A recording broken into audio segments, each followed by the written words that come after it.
Bom dia, irmãos. Nesse dia eu quero convidar você para nós meditarmos no que diz a palavra do Senhor, lá no Evangelho de Marcos, no capítulo 4, versículos 37 e 38. A palavra do Senhor diz assim: Ora, levantou-se grande temporal de vento, e as ondas se arremessavam contra o barco, de modo que o mesmo já estava a encher-se de água. E Jesus estava na popa, dormindo sobre o travesseiro. Eles o despertaram e lhe disseram: Mestre, não te importa que pereçamos? Até aí, amém? Essa é a palavra do Senhor. Quando nós lemos o capítulo 4 do Evangelho de Marcos, nós podemos ver que Jesus ensinava para as multidões através de parábolas. Logo em seguida, Jesus ensinava para os discípulos mais próximos, de forma mais profunda, e explicava os motivos de ensinar para aquela multidão através de parábolas. E lá também diz que Jesus, depois de ter feito isso, tarde, ele e os seus discípulos foram de barco para outra margem. E no meio do caminho, no meio do mar, naquele momento em que eles iam para outra margem, veio uma grande tempestade de vento. E as ondas eram fortes e arremessavam contra o barco. E a água entrava no barco. Então os discípulos tiveram medo. Naquele momento, talvez tenha tido uma insegurança tão grande naqueles homens e eles possam ter pensado: olha, nós não temos o controle dessa situação, nós nada podemos fazer. E aqueles homens olharam e Jesus estava dormindo tranquilamente. E eles foram até Jesus e eles perguntaram: Mestre, não te importa que pereçamos?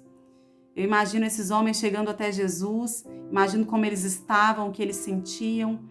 Talvez o medo era tão grande e talvez eles estivessem também sentindo que Jesus não se preocupava de fato com eles, porque aquilo tudo acontecia e Jesus estava dormindo naquele barco.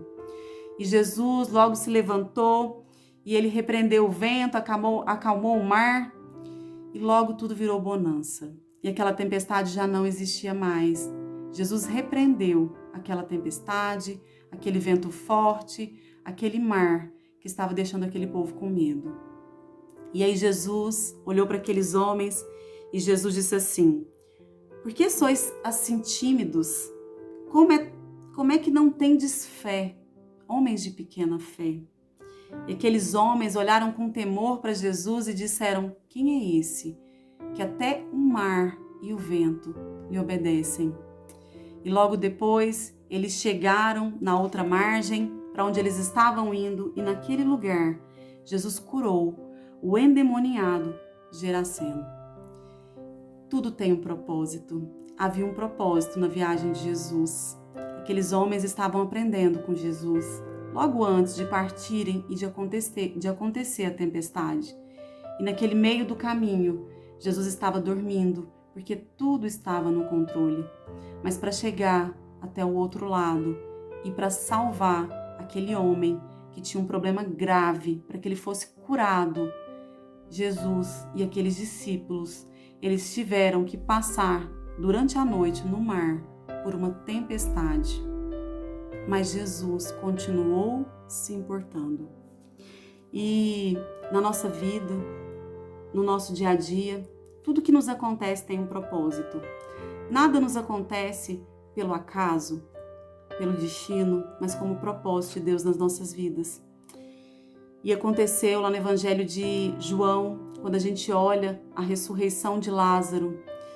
Lázaro era amigo de Jesus e Lázaro morreu.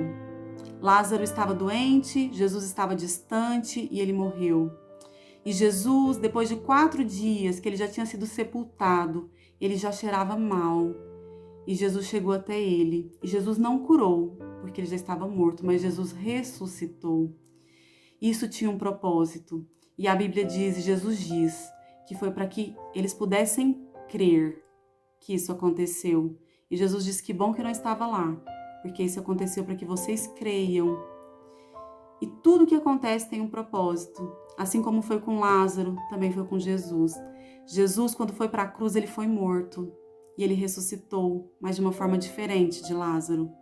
Jesus ressuscitou para a vida eterna e também tinha um propósito.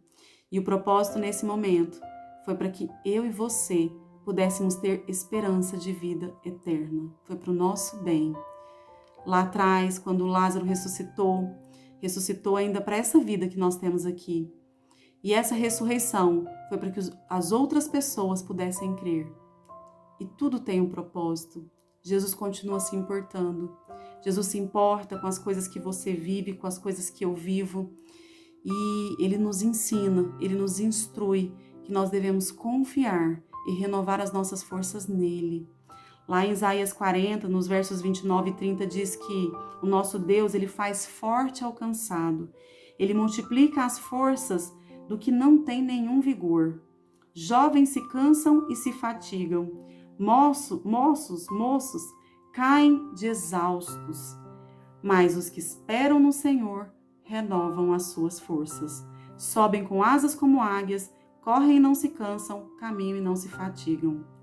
Confie no Senhor. Ele se importa.